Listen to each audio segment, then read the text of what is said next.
Good evening, everybody. Here we are from space to you in our in a new episode of Digital Dialogue. Sorry, got very excited about it. See, this is what happens. Cormac, You go into space, the lack of oxygen, you start to forget what you were going to say. So, welcome to Digital Dialogues, episode 9. Tulia and I have decided to launch ourselves into space. It's a metaphor for the wonderful 2025 we plan on having. And here we are in space. I'm not supposed to move a bit too much. And I will remind you quickly, Tulia, that at the end of the last session, we ran out of time, and you were going to tell us about the negotiator feature that you had found in ChatGPT and that you're very excited about. absolutely, Cormac. And I took the time to go through it, not so thoroughly as I want to, but I glanced over and it's very exciting. And I tell you why. Basically, you can create whole role plays. You can go very specific in a topic that is challenging you in a conversation that you have ahead of you that you don't really know how to deal. If this is a difficult conversation, it has many challenge points at the table. And what I did is, but I went a little bit bold. I said, I want to raise my fees just 100%. Just Because 100%. because I have to buy a spacecraft that'll take me into space. Exactly. Okay, And I 100%. I want said, my seats. yes, and I said, well, here's the situation. Here is my expertise. This is what I do, and this is what is the training I offer to these companies, and this is the result they have after going through my training. These are the profile of the participants, and I'm upgrading this training using AI technology to enhance their learning, not only their learning process, but their role playing plus possibilities within the training. I'm reducing the amount of people in the room so I can tailor the training even more. And also, this is in person training, and this is a full day training where I'm there with them discussing, brainstorming, and going through a process. Because also from my previous experience, I have these and I specified the type of the metrics of their achievements after going through my process of my training, saying these people were looking to find they were transitioning from senior leadership to as an executive leadership and how fast they got there. So I put all the information together And so, and sorry, it's just amazing. so just to What? follow the process, you put all of that information together and you put it in asking for the negotiators to challenge you and make you justify yourself. That was the plan. No, first I explain the context because this is a very important thing that people they're starting with the working with the generative AI. You always have to define the context as much as clear as possible because it needs to to have an overview of what's going on in that context. Yeah. I specified the my goal and my challenge because how can you double your honoraries? And then after giving all the information, I said I wanted a strategy on how I can approach this with my contact in HR. So Ah, then he gave me a list of 7 points that I have to consider to back up my argument. justify And what you that, uh, to justify what you want, to explain to why justify what I this is want. It is not only, I have here in front of me, is not only from the very metric and ROI or percentages of satisfaction. Not only that, but goes also into the emotional and the persuasive techniques. so Okay? it gives you basically a working strategy of all of the things that you need to bring to the table so that the possibility of the conversation with the person from human resources is much higher. Listen, It's these much are the higher seven because things. You've thought about all of the possible objections, all the possible ramifications, and you're able to provide that information before they have the chance to object.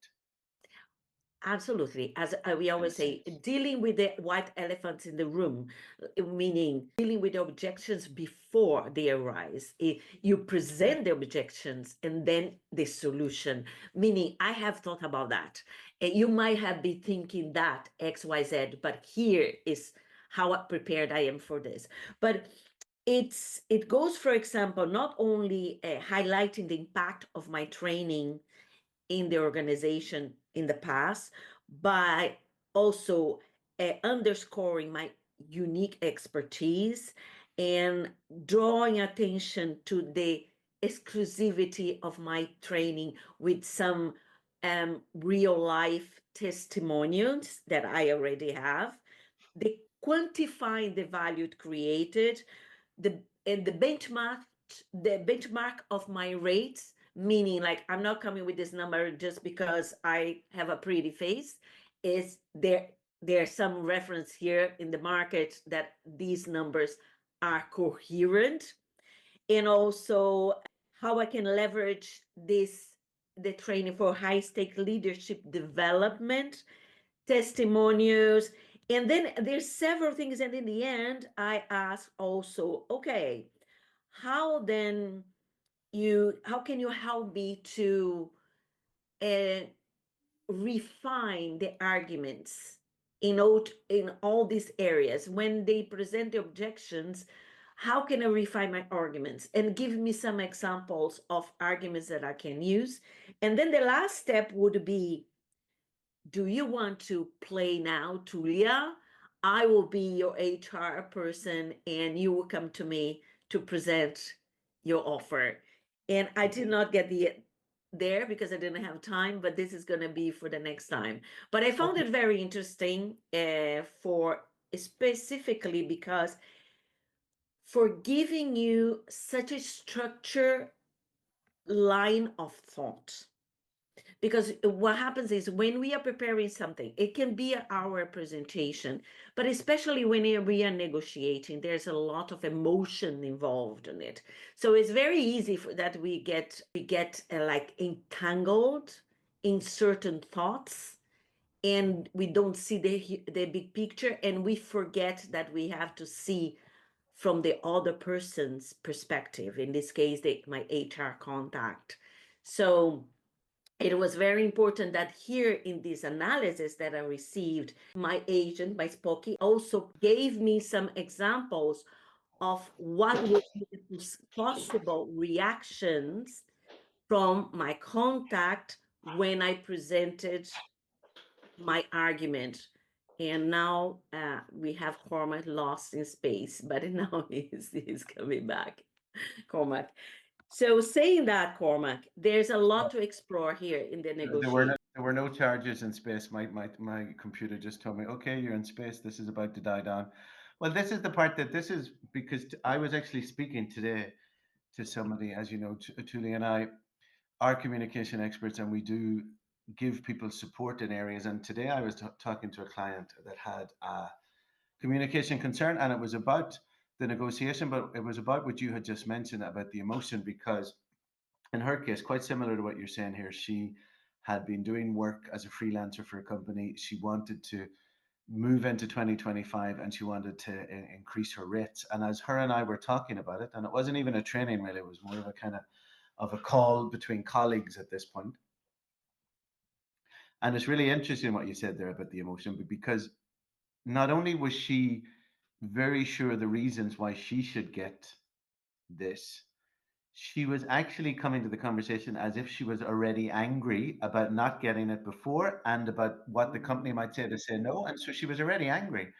And I had kind of said to her, saying, look, it doesn't matter how justified you think this salary raise is. You already seem like you're, number one, you're kind of angry you haven't got it already. And number two, you're angry that you might not get it. And so then you're going to go into the room with the HR person who's going to be, you're quite taken by surprise in the emotions and the attitude that you're bringing, and then obviously very quickly you could find yourself in an unsuccessful negotiation. Number one, because you've surprised them with how emotional you are already. Number two, because you're going to be very quick to react even more emotionally if you see that the conversation's not going where you want it to go. And so having this tool that you've mentioned where you could go and kind of in a way analyze and rationalize and bring the emotional component down could be wonderful for people in that scenario. Not only that scenario, because we are emotional beings and we are not rational at all. And especially in negotiations, we decide from some emotional point of view unconsciously. Yes. So when our in our preparation, we need to prepare how I'm going to hit the emotional button in my HR per contact there, that I can make her feel that every argument I'm presenting is about her feeling. It's not about her rationally thinking, it's about her feeling that my arguments make sense, that Yes. my arguments are fair. Now, back to the conversation with your colleague there. This is the problem I see happening with people. I have a training in difficult conversation. I've been doing this with leaders for the past 2 years, and the people do not prepare enough, Yeah. because especially in a difficult conversation, negotiation is a difficult conversation. You need to be really prepared, because you yourself need to be very centered. You will lose sometimes because we are just humans. We cannot be centered and rational all the time. We will lose sometimes, but the key is to be able to recalibrate and center again. So our job is place our argument. Somebody was going to counter attack, but we can shake a little bit, but we can center it again and focus and go. You need to have a plan. You need to have a goal in a negotiation more than anything. So, but what I found very interesting using the tool, because even like, okay, I have all the strategies, all the theory about this that I have been doing the past years. I have some role plays that I use with my clients, but now I have an extra support of expanding the possibilities, different role plays, different perspective, because with the agent, with this Poke, I can ask it to impersonalize some character, some persona of, let's say, I can say now the role play. I can tell you in the next episode. I can say my HR person has this kind of personality. He or she behaves this way. So I want you to impersonate that, and now let's play. That is very interesting. And just a question now in terms of, because I've seen your training on difficult conversations, I know how good it is. Could you imagine a scenario where, because part of what we're talking about here now as communication experts is how we can expand the quality and the scope of our trainings by using these tools. Could you now, when you think about your difficult conversation course, do you think that the negotiator is a tool that you could, an agent, a tool, an option that you could provide to the people as they're doing that course? Not to, clearly not to replace you, but as to say, listen, on today's difficult conversation, we've talked about all of these things. Now it would be great if you went to the negotiator and had a little bit of a practice before we see each other again next week. Could you see that as being something Absolutely. you could weave in? It can be an addition. I don't see as a replacement at all, Oh, so no, I'm no. not as This scared is not. about that. Why is an addition?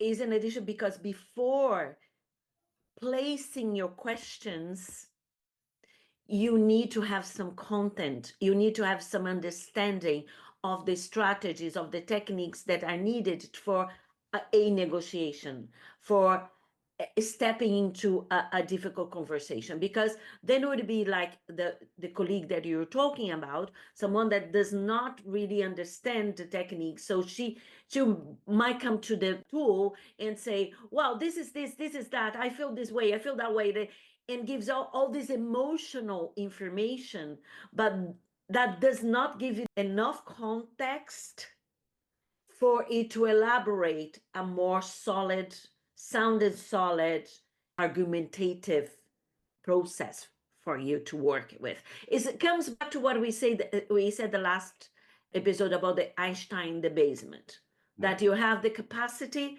of being in dialogue, interacting with an Einstein. But if you do not know how to build this conversation to a level that is really interesting, high, it's going to be, just an ordinary conversation. Well, actually, I think that I'm definitely going to go back now to my colleague and explain the real world applications of what you've discovered in a negotiator. Because what I saw today was that not only had she already predicted and in some way maybe attracted the no from the company, but she was already highly offended about it when it hasn't even started. So the emotion was already there and was probably going to be in the room. Whereas if I can go back to her, and I plan to, and say, listen, I had this wonderful conversation with Tulia, and if you went on to the negotiator, you could at the very least play around with this for a little while so that some of that emotion goes. You might be even able to understand some of those counter arguments and find them reasonable rather than offensive. That's not to say you're changing your goal or your objective, but you yourself might be able to say, oh, well, that's true because, yes, I can see why they would say that. And that does make sense. But still, I'm going to go and I'm going to try it. But now having that wider vision of where they're going to be coming from, it's much easier for me to negotiate from a basis of not being emotional and reactive. You Exactly, get it out Cormac. of your system. Yes, and I suggest people when you're playing, I see this as a play with your agent, your ChatGPT or your generative AI. There are other ones. Be honest. Is an opportunity to really be honest and really challenge yourself in the sense, for example, you can in this role play, and you can when you're presenting your cause, you can say, can you let me know if my arguments are reasonable, if my arguments make sense, or if I'm all over the place, I'm too emotional. Exactly. What do Am you I say? overreacting? Exactly. What do you think about your colleague there? It happens a lot when people want to negotiate money, and in Yeah, the sense, or when they want to put a price, I say, put a tag number in their services, that they start saying like this: "Oh, but these people cannot pay. They're not going to pay. If I put this value, this fee, they're not going to pay." And one thing I've learned is you are not to decide someone else's pocket. You don't know about the other person's bank account. And in fact, it can be even offensive. If I am preparing, if I'm in a conversation with you, Cormac, to offer something to you, and then I am a kind of diminishing because I'm already in the back of my mind think you cannot afford it, I'm offending you. It's the same as when you go into a very fancy store and maybe you're not well dressed, or maybe there's some biases in the store. They don't like people to buy my color, or maybe they don't like gay people. You don't know. And you're not treated as a possible buyer. Don't you get upset? Of course you absolutely. get upset. You feel like, what do you think? And what You don't know about anything about my bank account. And that is also a problem that is a very common one, actually, when and especially freelancers, entrepreneurs putting a number in their fees, that they immediately are judging the other person's bank account. You don't know that. yeah, and on the flip side, and again, very like what we've just talked about with the conversation I had with my colleague, I've seen a lot of freelancers, number one, like you said, diminishing, making judgments, imagining the other person can't afford them, but then getting into a conversation in their own head going, but how could that other person not see that I'm worth it? Because I do this and I've all of this invisible work. And then they get into this convoluted conversation in their head where they're diminishing the other person and their possibility of paying, getting angry and offended about their own worth and the money that they've put in their head. And the real conversation hasn't even happened, but they're already Absolutely. sabotaging it. And then a lot of people, especially I think young freelancers that are starting out, they inevitably just cut their prices to avoid the conversation.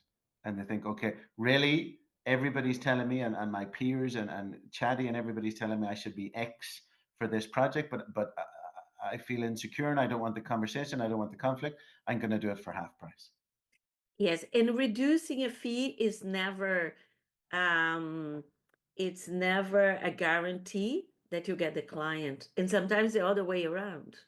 Because think about it, Cormac, we are in a certain standard. You have certain standard, and you are of seniority. Okay, I don't want to sound arrogant there, but understand my point is if you're in a level of seniority and you're looking for someone, you are looking for someone to support you in certain, like to coach you in something, you are not going to go for those people that have this very low and free offers, No, because you're not there anymore, no. and you are willing to pay the fee when you see the value in the person. Because And you want that's to, the thing, when you see the value, you pay for the fee. you And want this. you're not you're it's not a market, it's a bargain. Yeah, well, we deviated a little bit about the negotiator, but again, we are almost out of time. I suggest people to try negotiate. I suggest you to try the negotiator. I will keep experimenting with it, and we can share more with our audience. Absolutely, and I will bring it back because I think it's really relevant to the conversation I had today, and I'm going to suggest it to my colleague. And if I get some feedback from her experience using it, I'll bring that back as well to next week's conversation. And we will talk about another communication concern that we deal with and that we feel that there are solutions that Tulia has said that can expand and are addition to the help that an expert can give you. Absolutely. And I hope you watching there, you liked our space, new background from And space. do you think that us being in space means that it's going to work out for us this time if we go the 3, 2, 1? Okay, so ready? Okay, let me try. Everybody from space. This is Cormac Walsh and Tulia Lopez. 3, 2, 1. Everything Everything starts starts with with communication. communication. See you next time.